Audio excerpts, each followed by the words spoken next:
When I started making techno, I set myself a rule. Everything that I start, I finish. Hi, my name's Rob. I run a label called Fossil Archive, and some people know me as Roberto. I think it's important when you're learning that you learn the whole process of making a track. So at the start you have like the creation of the ideas, and if you just keep doing that stage over and over and never actually finish anything, you could have a great idea, but if you don't know how to then arrange it and mix it down and bounce it, it just could end up being a bad track or not fulfilling its full potential. So I always set myself this goal of finishing all of these parts of making a track. I think that's helped me as well, and also helped me become more disciplined with getting stuff done. You know, it's easy just to leave stuff because you think, oh, it's not that great. And most of the stuff I finish is still not great, but you're building up a library of tracks, you know, that actually further down the line might become more relevant again.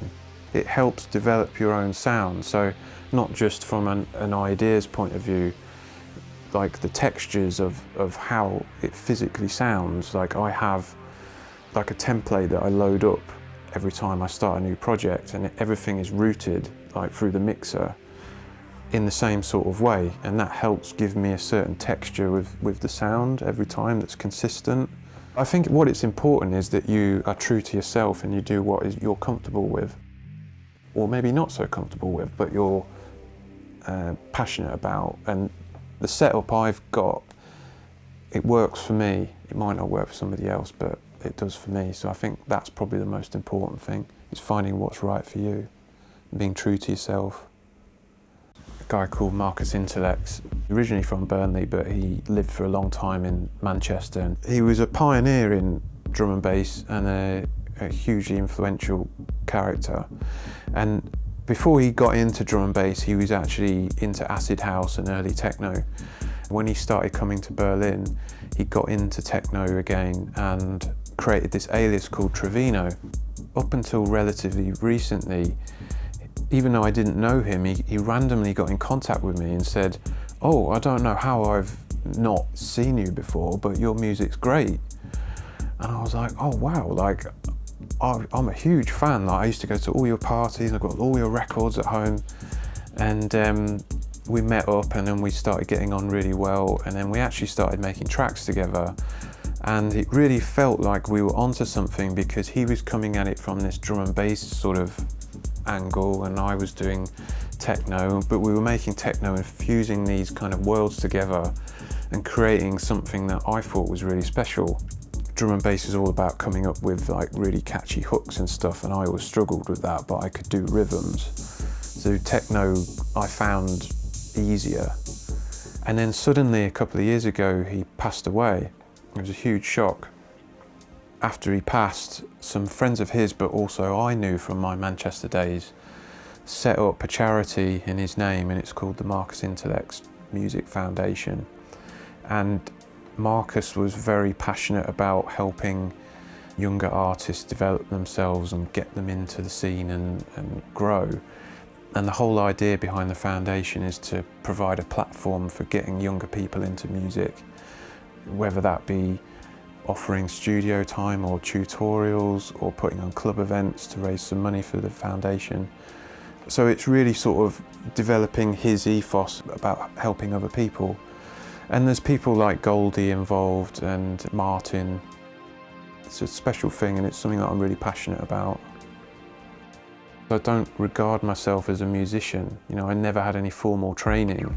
So I'm coming at it more from a sort of technical standpoint and not a creative side so much, maybe.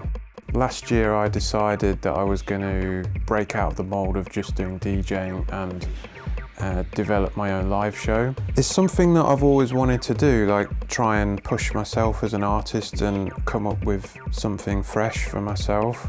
I'm kind of known as a producer and I wanted to convey that more in a live sort of experience. So the show is a mixture of like unreleased tracks and stuff that people might know and a couple of edits. It's more just sort of showcasing me as an artist and the kind of sound that I'm drawn to.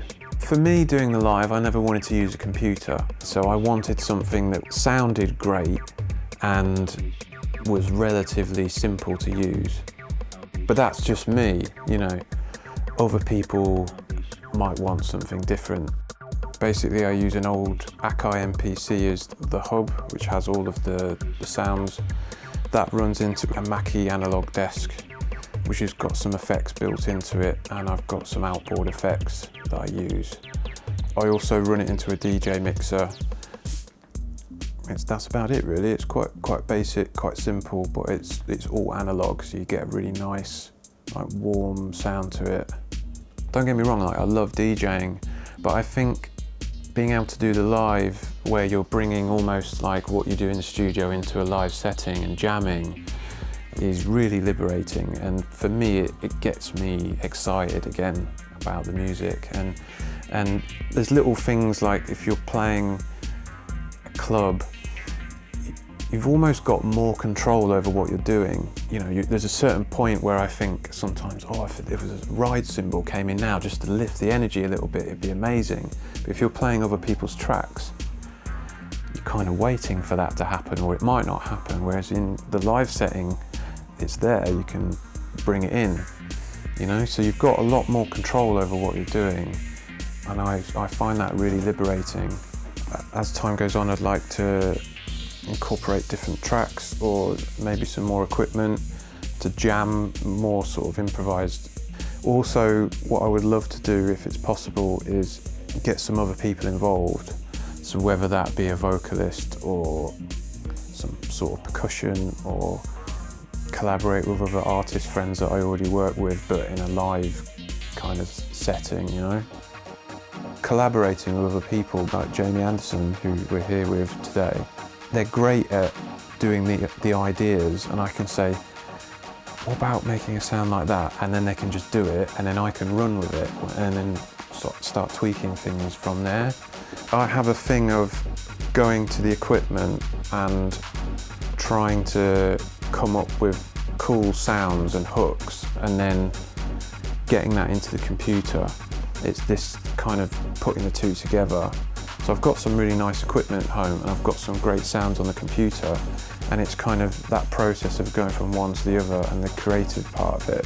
Like, I really love doing the arranging and the mixing. Like, I don't find that particularly difficult, but it's generating the initial ideas thing that I sometimes struggle with. When would you allow yourself to be called a musician? At what point? Maybe when I finish like grade 8 piano or something.